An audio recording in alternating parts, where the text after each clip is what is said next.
8 horas 11 minutos, em Campos, de volta com o Folha no Ar, primeira edição, hoje, recebendo o biólogo e professor da UENF, Leandro Monteiro, ao vivo conosco aqui no Folha no Ar, primeira edição. Como a gente combinou no final do bloco passado, fica aí a nossa pergunta sobre essa questão de que forma acontecem essas mutações que geram essas variantes, o professor. Por gentileza, assim, em termos mais fáceis para que a gente possa entender também, claro, evidente, né, dentro da possibilidade que a ciência permite aí o senhor. Claro, não, eu vou tentar, mas você me chama a atenção aí caso alguma coisa não esteja muito clara, né? A mutação, ela é um erro de cópia da informação genética. Então, para o vírus se multiplicar, a mesma coisa que acontece com qualquer outro ser, né? Se o vírus é vivo ou não é um outro debate, mas todos os organismos micro-organismos se reproduzem e precisam fazer cópias da sua informação genética, que está ali, no caso do vírus, no RNA, né? O ácido ribonucleico, que é uma sequência de bases químicas ali, né? E então essa sequência precisa ser replicada. Ele copia, como você copia um texto, né? Que está escrito já. Aí então você não tem uma copiadora muito boa, você vai fazer uma cópia do livro ali. Provavelmente aquela cópia que você vai fazer vai ter alguns erros em relação ao original. E isso sempre acontece. Se você copiar um livro à mão, vai acontecer isso. E se você tentar fazer uma cópia da informação genética, vai ter alguns erros em relação ao original. Na maior parte das vezes, esses erros, eles são o que a gente chama de neutros. Ele não faz diferença para o desempenho ali do vírus, não faz diferença nenhuma para a replicação ou para a transmissão dele, né? E aquilo pode passar despercebido, a não ser que você esteja fazendo uma análise genética detalhada ali. Acontece que alguns desses erros, entre aspas, podem causar uma modificação, por exemplo, o que aconteceu ali, você tem uma modificação na proteína, que eles chamam de proteína spike, que faz aquela coroazinha, aqueles espinhozinhos do vírus, né? Hoje em dia está todo mundo já familiarizado com a figura do vírus, com aqueles espinhozinhos, né? E aquilo ali é o que ele usa para infectar a célula humana, do hospedeiro humano. Então, uma mudança naquela proteína pode piorar ou pode melhorar a capacidade do vírus de causar infecção, né?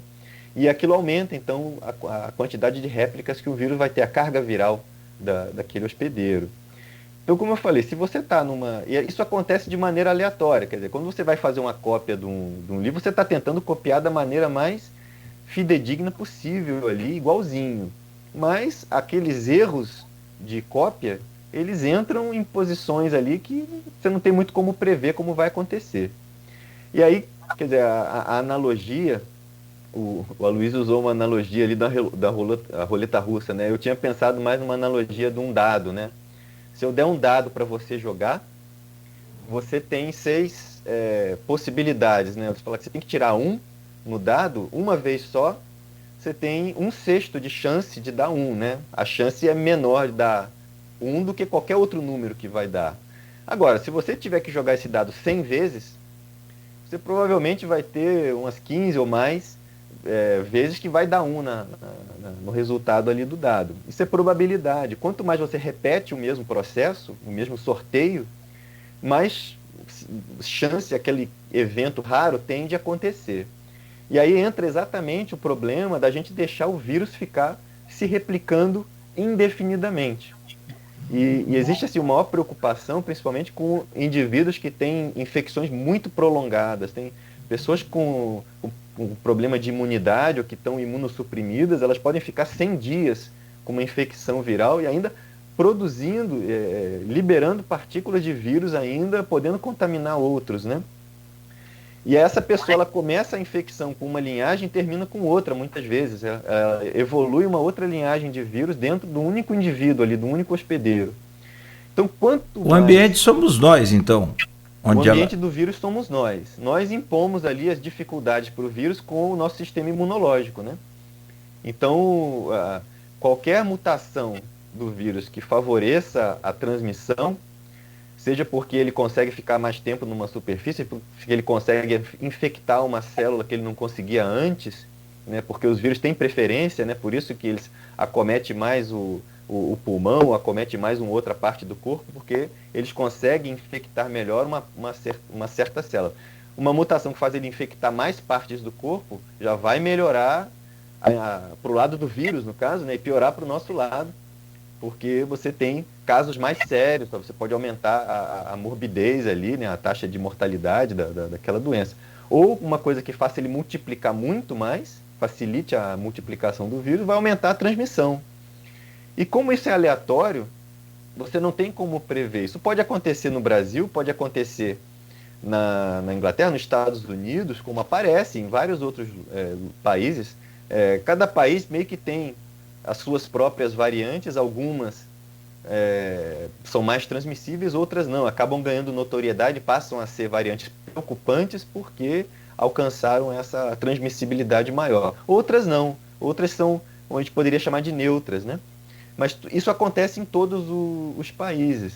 Agora, se o seu país, como a gente, no nosso caso do Brasil, né, faz uma aposta na transmissão, e você tem atitudes do governo federal promovendo a transmissão, até mesmo pessoalmente ali, né, o presidente promovendo aglomerações, dizendo que é coisa de marica usar máscara, bobagem, ficar se preocupando com distanciamento social, você está promovendo a transmissão do vírus, você está dando para o vírus mais oportunidade de aparecer uma mutação. É como se você estivesse dando milhões de dados para o vírus e falando assim, ó, se você tirar um desses milhão de dados aqui, você ganha uma mutação que pode ser benéfica para você. Aquilo transforma uma possibilidade em quase uma certeza, porque você tá dando muita oportunidade. E é por isso que o distanciamento social e essas medidas de isolamento são tão importantes, que é para você não dar a oportunidade do vírus sofrer a mutação. Porque elas são aleatórias, elas ficam acontecendo. É um jogo de números, né? Você reduz o número de infecções do vírus, você está dificultando a vida evolutiva do vírus ali, dando menos possibilidade para ele. Se você aumenta a transmissão, você está facilitando aparecer alguma mutação dessa aleatória, que pode ser, para a gente, um jogo muito ruim, né? Leandro, em que a vacinação lenta e a falta de insumos e remédios para tratar dos casos moderados e, sobretudo, os casos graves? A gente teve relatos aqui no 30 de março, relatos da Patrícia Meirelles, pneumologista do CCC, e, sobretudo, do intensivista Vitor Carneiro, que são, assim, aterradores. Vitor perguntou, como é que você entuba uma pessoa desperta? Aí falta o medicamento para você dar a pessoa. Ele não deu os nomes, porque entra numa coisa muito técnica, né? Mas a necessidade que ele tem de adaptar medicações, outras que não normalmente seriam usadas, para tentar sedar a pessoa e depois tirar ela também da sedação, em caso de cura. Como é que essas dificuldades elas ajudam nessa propagação do vírus, que você respondeu a pergunta, Paulo Nogueira?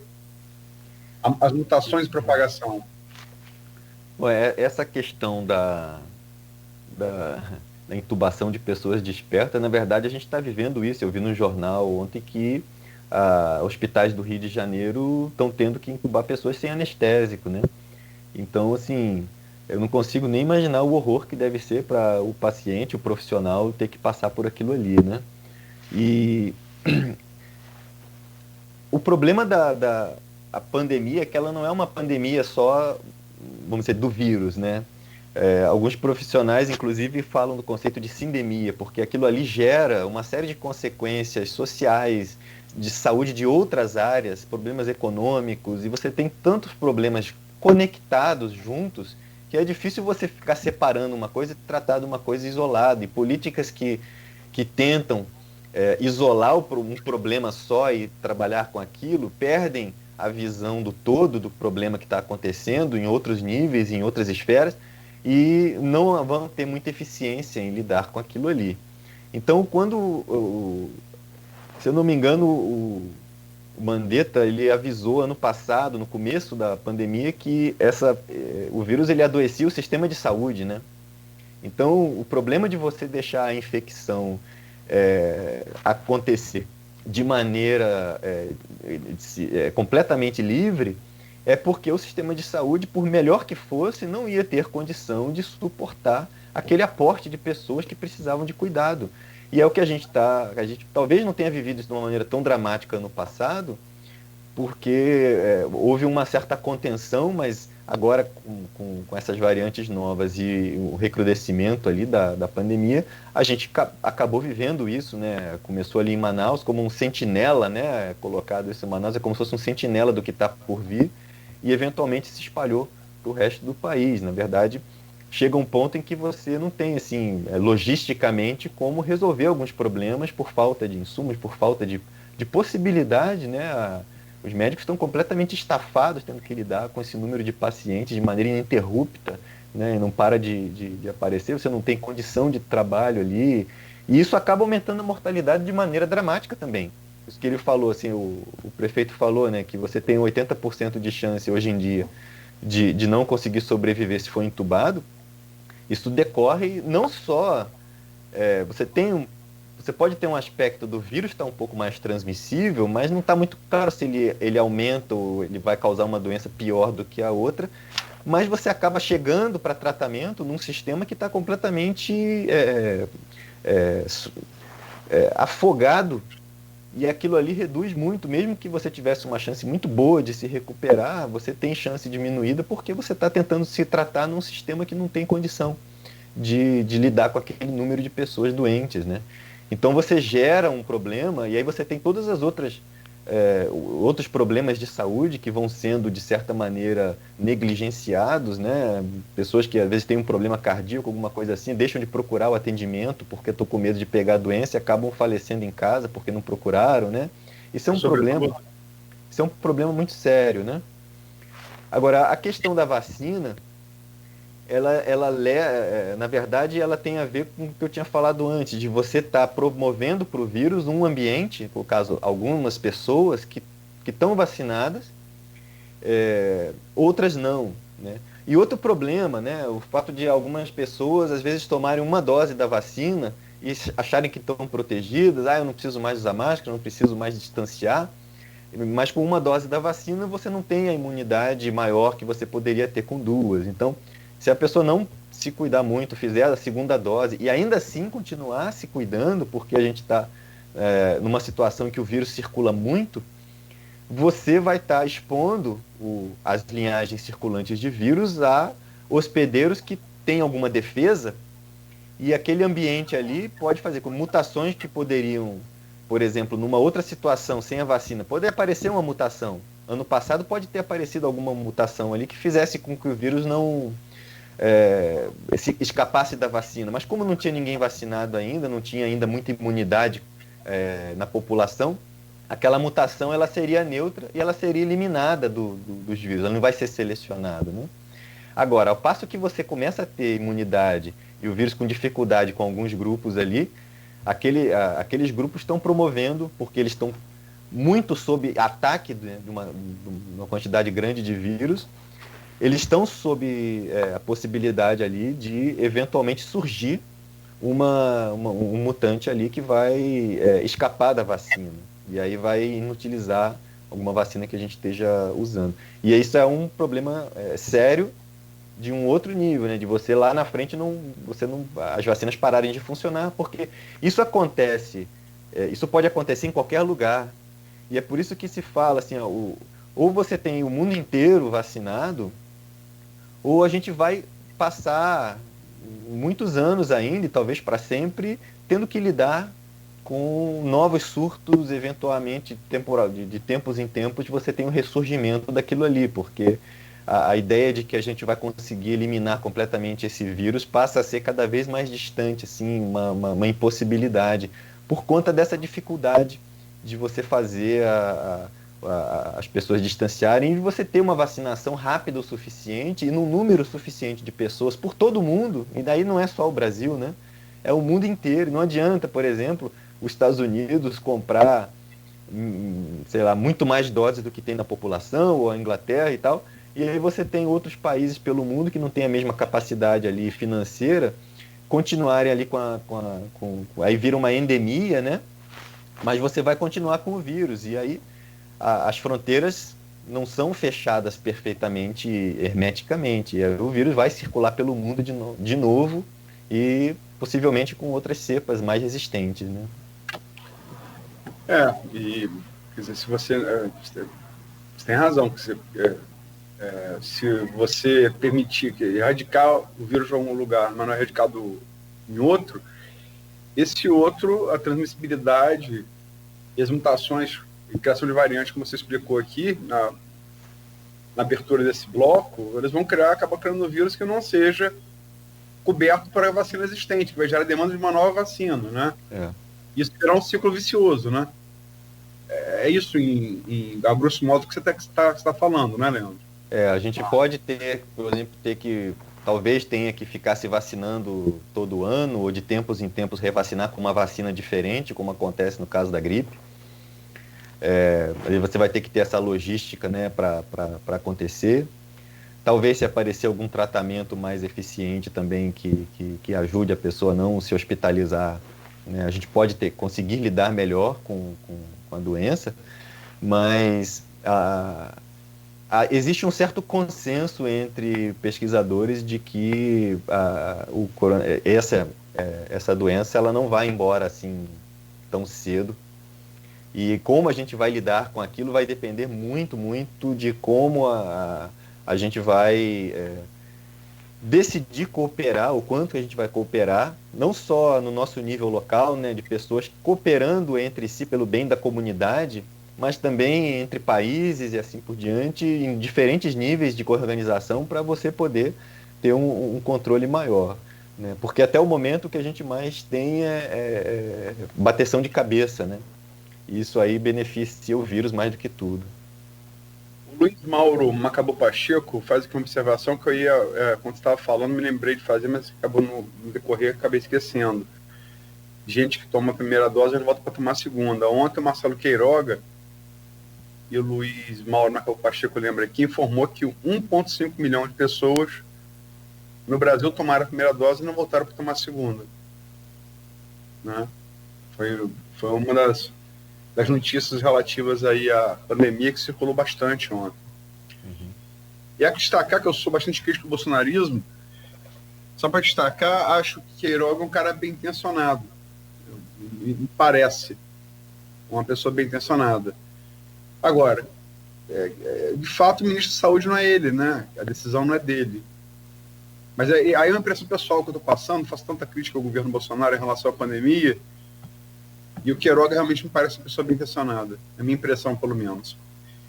Leandro, a gente está pautado aqui também.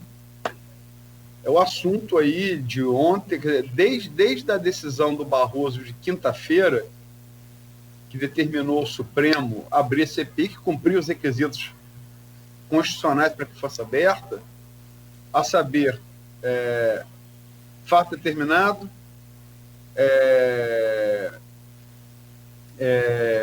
um terço do quórum, no caso do Senado, né?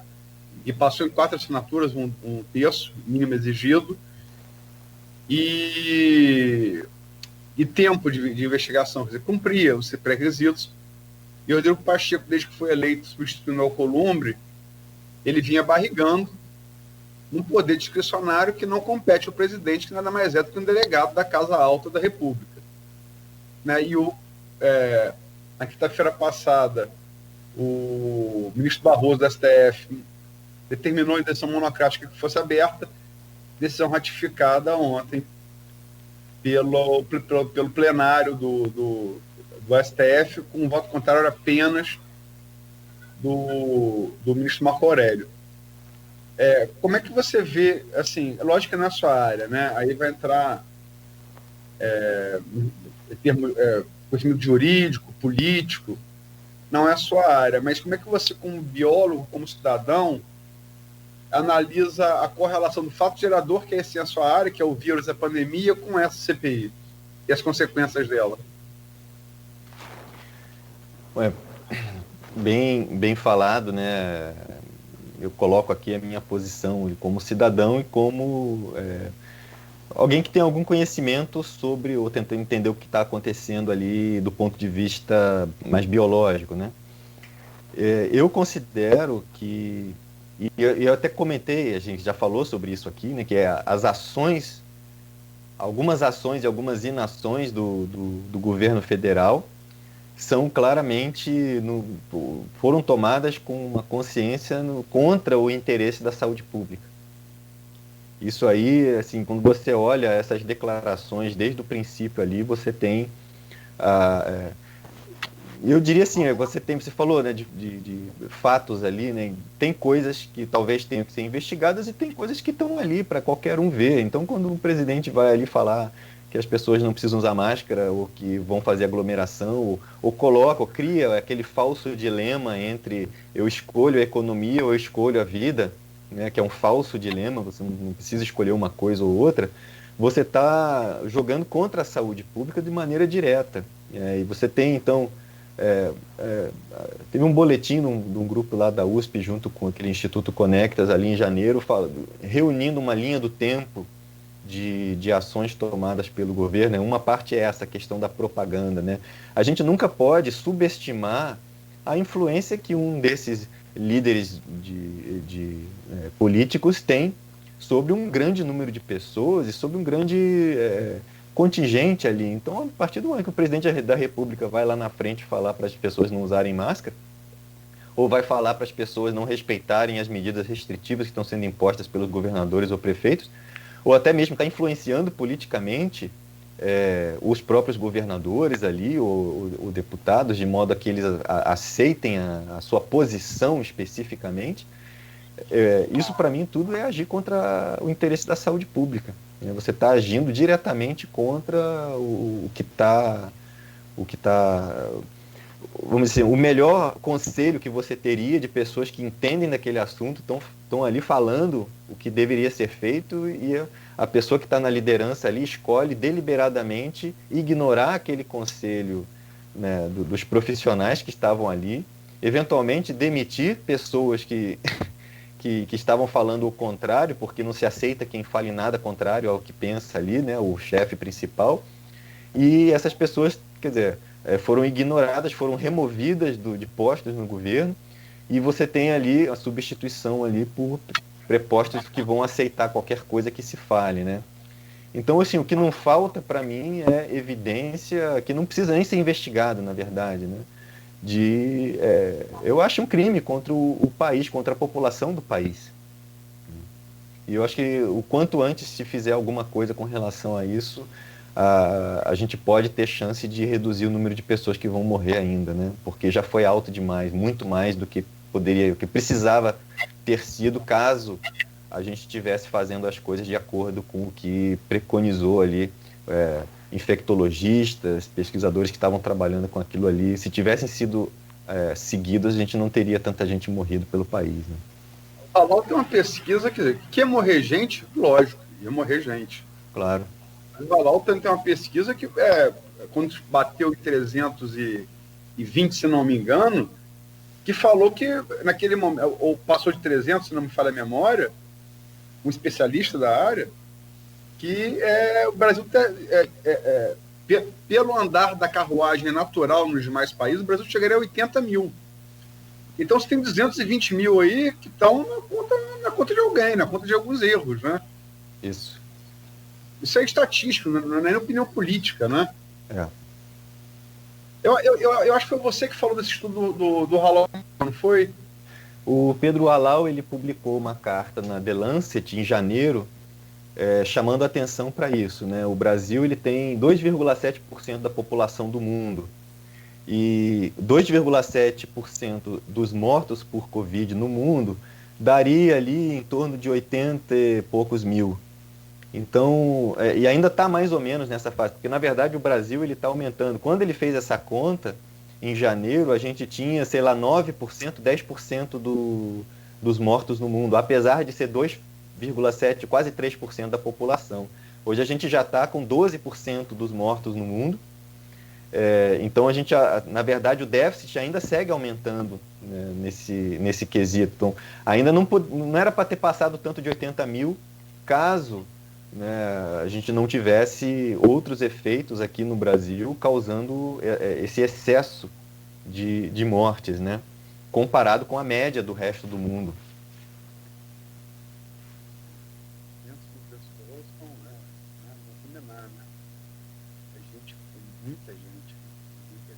Isso. Vê se melhora. Estão vendo? Agora sim. Agora sim. Repete aí, por gentileza. Falando que o maior número de baixas que o Brasil teve em conflito numa guerra civil brasileira foi a Guerra de Canudos. As estimativas vão de 25 mil a estourando 40 mil pessoas. Lógico, foi no final ali do século XIX. Mas se você botar que essa foi uma mortandade numa conflagração armada nossa, numa guerra civil, vamos botar em 40 mil, 30 mil, para 200, 200 estou falando de diferença do que seria normalmente. Você vai ter dimensão da tragédia humana, que como estamos falando da Guerra de Canudos, que tem mais de 100 anos, fatalmente isso vai ser falado daqui a mais de 100 anos também.